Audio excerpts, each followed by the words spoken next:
Look at it. Look at it. Oh my God. Yes. I'm so thrilled.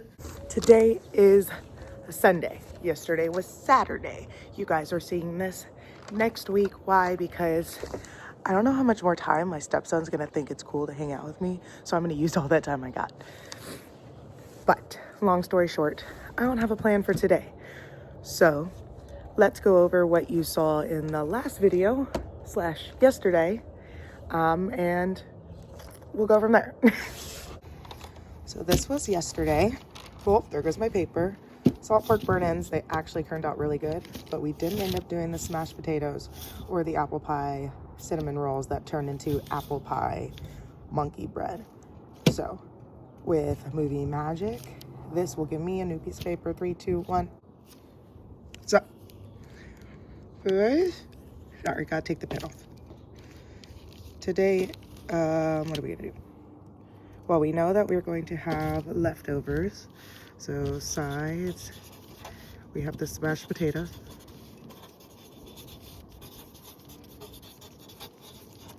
Dessert.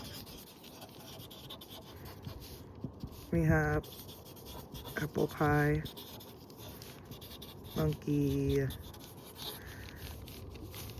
bread, experiment.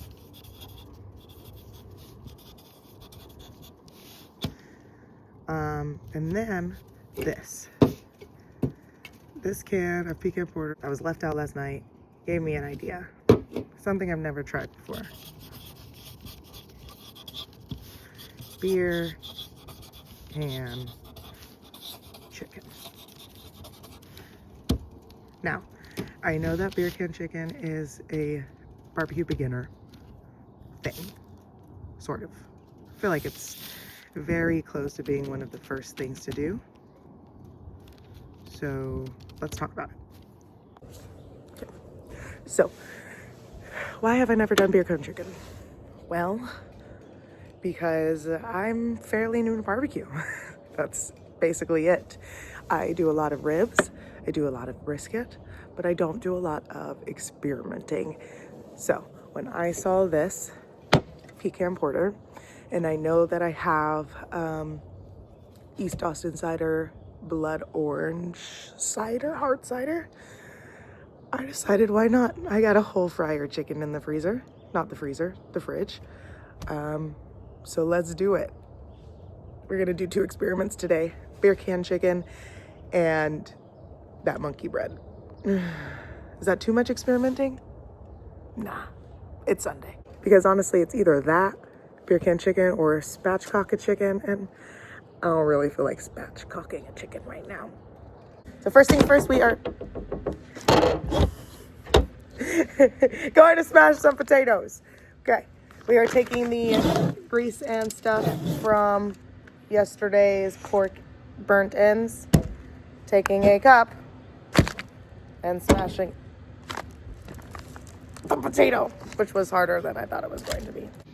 So the potatoes weren't holding up like I thought they were going to. So plan B is smash them, mix them up, put all the broken bits on that tray to smoke them. All right, just for kicks, listen to this skin.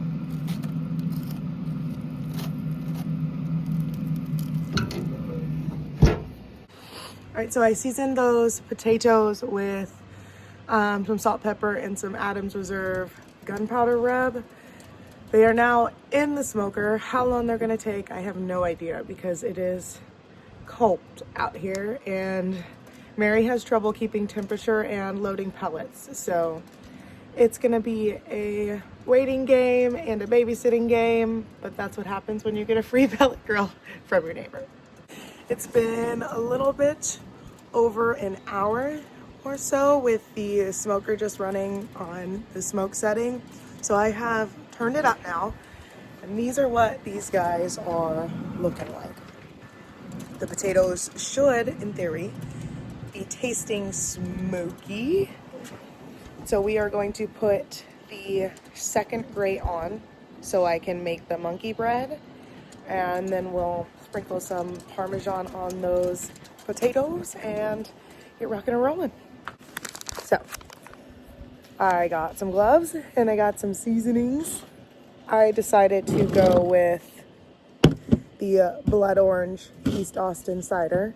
So you can't have a full can to make beer can chicken. But we are gonna base all of our seasonings on this guy. So we are going to use Chupacabra wild game rub, orange pepper, some garlic, and some buffalo air fryer mix. My concern with these things is that they are slightly salty. Slightly salty is not inherently bad. It'll help dry out the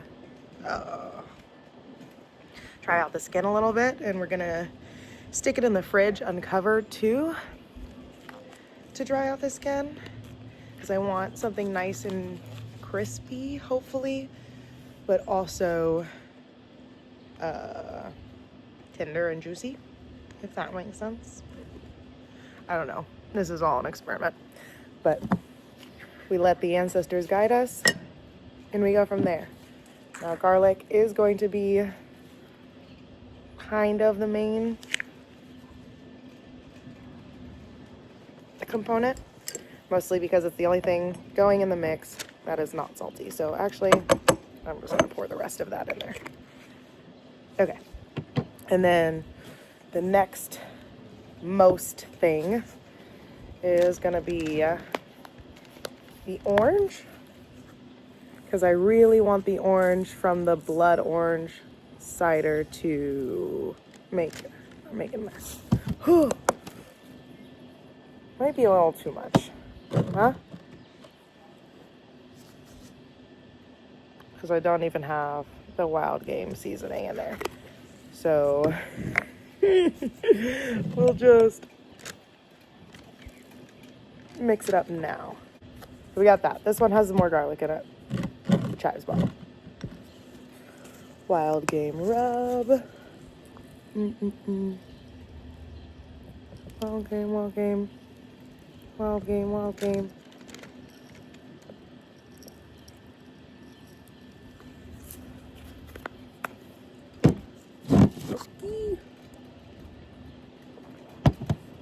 And why not use the pecan porter as opposed to the East Austin cider? Because I wanted something different. That's really all that boils down to, is I want to drink the pecan porter and I don't want to necessarily drink the East Austin cider. I had it all day. And there's two cans left. So we use that anyway. Okay. There we go. That's done. And then air fryer, because to make it a little spicy. I don't know. We like buffalo chicken around here. So I thought maybe. Plus it's orange. And all my food has ended up brown lately. So I want some color. Just a little bit. You know what? Maybe I'll put one more sip first.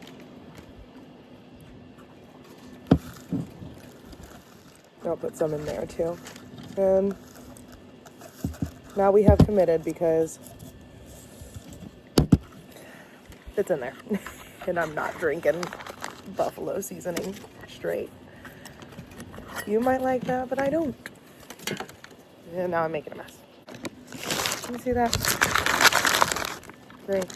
What I'm gonna do is, first of all, I'm gonna pat this chicken dry, because it is a little wet for my comfort.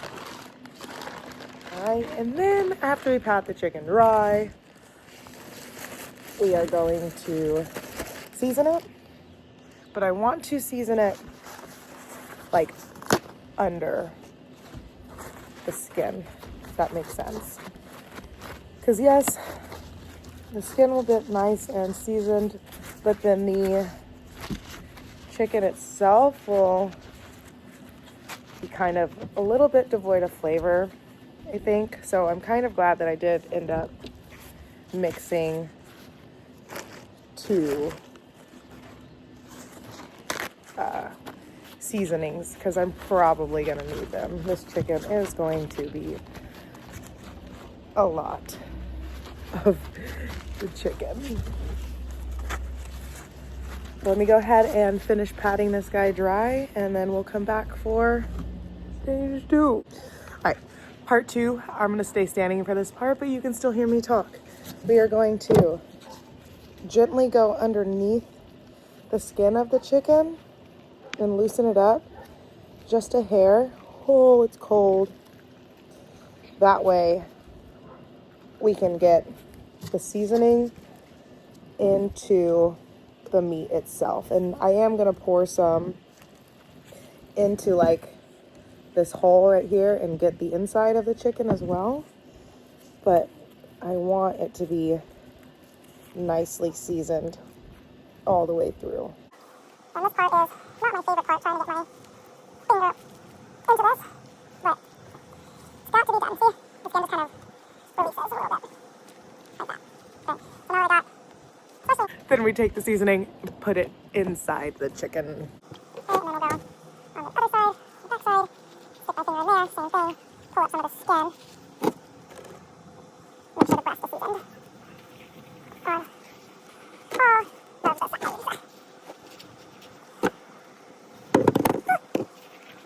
Like that. And then I'm just going to go straight in here with the rest of the seasoning. And kind of stick my whole hand in there and massage it around. The barbecue is not for the faint of heart. I'll tell you that. So then I'm just going to take the rest of this and sprinkle it on. But I am going to leave some for right before it goes in, because I'm going to rest this. Oh, I got it in my eyeball. In the fridge until it's time to cook. So in theory, it'll act sort of like a dry brine.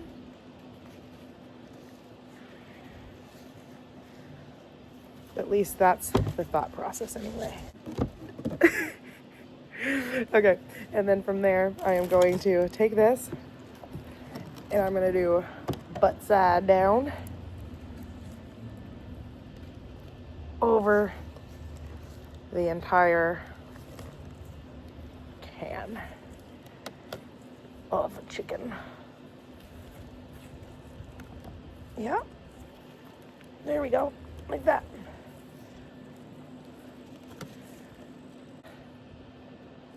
That's sort of what we're working with. I think this side's prettier, but that one has the wings. So let's turn it around this way. Ah! My can crushed. So yeah. So after approximately 40 minutes, I don't know, I don't keep track. Monkey bread is done. Sort of nice golden brown. I don't know how I feel about it, but I'm gonna make some like lemon cream cheese icing-ish, and potatoes are also done as well. So now we just wait until it's time to put the chicken on. All right, so we have obviously dug into this monkey bread a little bit, and thoughts are this: sauce on top, absolutely phenomenal. A little chunky, but that's because I did not wait to get it smooth. But the texture of this is a little bit, oh, it's not what I wanted, but it's not bad. Ice cream on top of this though, phenomenal probably. So we're gonna workshop this a little bit. But because I didn't, ooh, I left the smoke on that. Definitely need to workshop that. But I found these in the fridge. They are ready to cook jalapeno poppers from our butcher. So because the monkey bread didn't turn out like I wanted it to, we're gonna use these for a side. And then it's time to cook the chicken. Beer chicken goes here. Jalapeno peppers go there. Something crazy that I noticed is these aren't regular jalapeno poppers. They have shrimp in them. So it's gonna be like a little surf and turf moment. What a pleasant surprise. But we got it all to fit, hopefully. Next time you see this, it'll be done. And let's sneak a peek. Oh, yes. Okay, so we're at the 3-hour mark. I took the jalapeno poppers off because we were hungry. Okay, like 30 more minutes or so.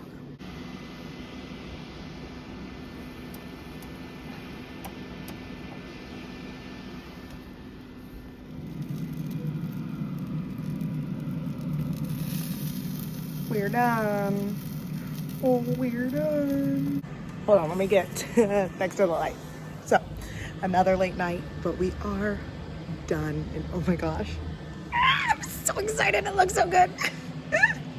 Let me get it inside and then I'll show you. I am beyond excited to eat this. I'm gonna let this rest for a second, and I don't even know how to get into it from here, but just,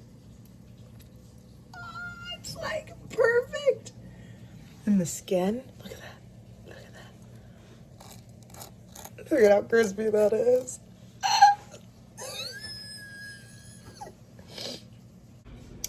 Well, I got the beer can out and now it's time to eat. So I will see you guys in the next one. Bye.